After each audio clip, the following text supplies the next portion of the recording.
Hello नमस्कार, मी माधुरी आणि स्वागत करते तुमचं माझ्या या चॅनलवरती। तुम्हाला सगळ्यांना आजचा दिवस, उद्याचा दिवस आणि पुढचे सगळे दिवस अगदी आनंदात आणि तुमच्या मनासारखे जावत अशी बाप्पाचरणी प्रार्थना। तर आज मी व्हिडिओ बनवते कारण की आज आपण जाणार आहोत, आज आपण चाललोय वीर यात्रेला। आज बघा दिवसभर कशी मजा आहे, वीर यात्रेत काय काय करतोय व्हिडिओ बघा शेवटपर्यंत। त्यामुळे व्हिडिओ असा शेवटपर्यंत बघा आणि चला स्टे ट्यून। बालकीच्या मोर हलकीत नारीचा नाद तुझ्यासाठी जीव येणा भक्त घालती असार तुझ्यासाठी जीव येणा भक्त घालती असार काळजाचा गुलाल उधळला तेव्हा तुझा छबिना चालला गुलाल उधळला तेव्हा तुझा छबिना चालला गुलाल उधळला तेव्हा तुझा छबिना चालला गुलाल उधळला तेव्हा तुझा छबिना चालला। अशी एकदम मस्त नाथांची गाणी ऐकत आम्ही प्रवास केला वीरपर्यंत आणि जाता जाता आहे ना आम्हाला इथं बैलगाड्यासुद्धा दिसल्या। आता ह्या बैलगाड्यासुद्धा वीरलाच निघालेल्या आहेत।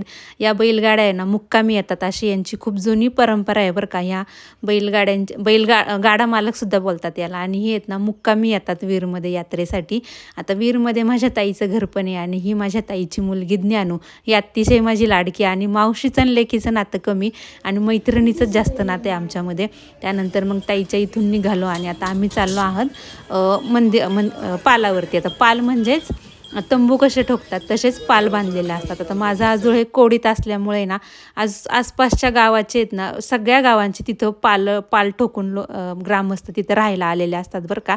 तर आता प्रत्येक गावचं हे वेगवेगळ्या ठिकाणी पाल ठोकलेले असतात। आता मी तिकडंच निघाली आहे कारण की आपल्याला तिथं गेल्यानंतर गोपाळ जीव घालायचे असतात, म्हणजेच लहान मुलं पुरुष मंडळी असे जेवायला घालायचे असतात। आणि मी आत्ता जिथून चालली ना ही मंदिराची मेन एंट्री आहे, म्हणजे इथून मंदिराची आपल्याला मेन कमान दिसते। आता ही तुम्हाला पुढं मी दाखवते आणि आत्ताचं सगळ्या जे व्हिडिओ शूट करते ना ती ज्ञानू करते बरं का। तर आता ही बघा, तुम्ही बघू शकता ही मंदिराची आपली इथं साईडला मेन कमान, इथून मंदिरामध्ये आतमध्ये एंट्री होते। आणि आता इथं मग आपल्याला आधी नैवेद्य वगैरे घेऊन यायचं आहे मंदिरामध्ये, त्यासाठी इथं आपण आधी पालावर निघालो आहे। आणि जाता जाता बघू शकता तुम्ही इथं खूप जे गोपाळ जेवायला घालतात बरं का इथं, म्हणजे तशी प्रथाच आहे ती। आणि इथं कोडीत ग्रामस्थांची इथं पालखी असते आणि हेच माझं म्हणजे कोडीतच माझा आजोळ असल्यामुळं इथं माझ्या मामाचं इथं पाल आहे। आता पाल म्हणजेच मी तुम्हाला मगाचे सांगितलं असे तंबू ठोकून इथं आहे ना सगळे गावातली पूर्ण कुटुंब आहे ना 10 ते 12 दिवस इथं मुक्कामी असतं बरं का।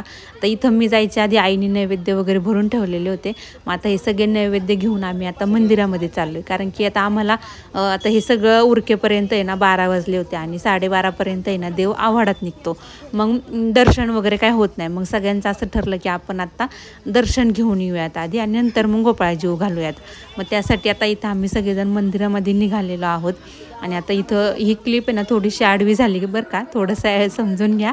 आणि कारण की मग इथं मंदिरात गर्दी पण तेवढीच होती, आता खूप मग गर्दी होती मंदिरामध्ये।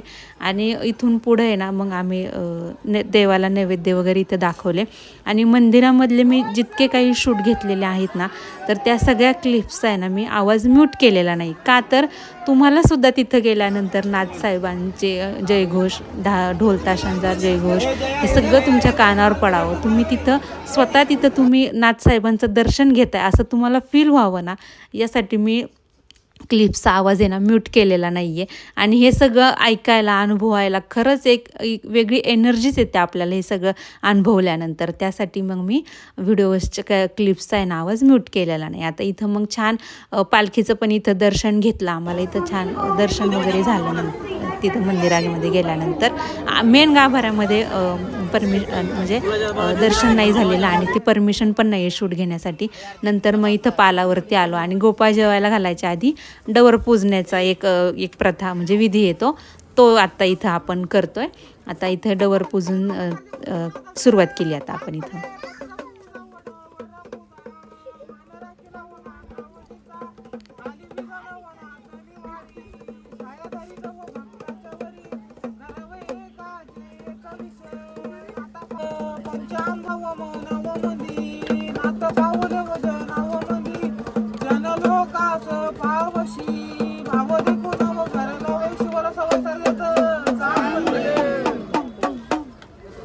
चांगळ्या बोले कुहू आता हा जो डायलॉग आहे ना, तर तो आत्ता जो इथं डवर पुजतोय ना, हा त्याचा डायलॉग आहे आणि हा सुद्धा एक एकदम प्रसिद्ध असा रील स्टार आहे, तुम्हाला तर माहितीच आहे.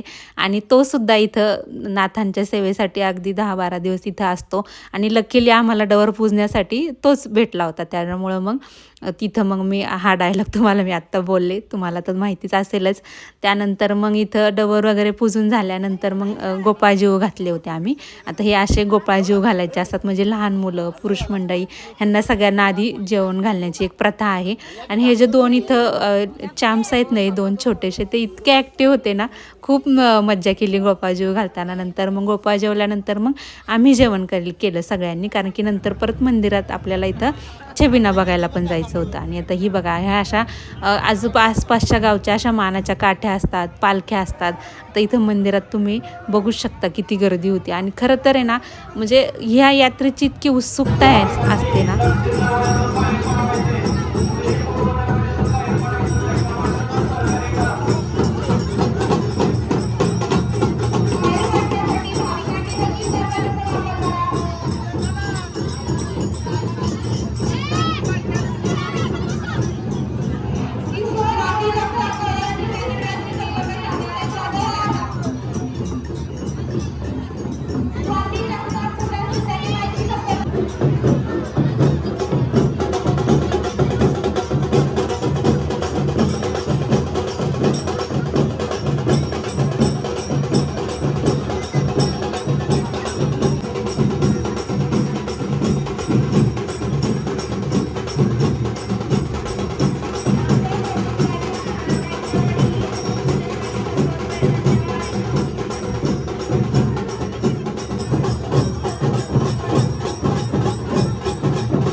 आता आहे ना, इथं भाकणूक होते बरं का. आणि ही भाकणुकीचं आहे ना, शूट करण्याची अजिबात परमिशन नाही आहे, त्यामुळं मी काही इथं शूट केलं नाही.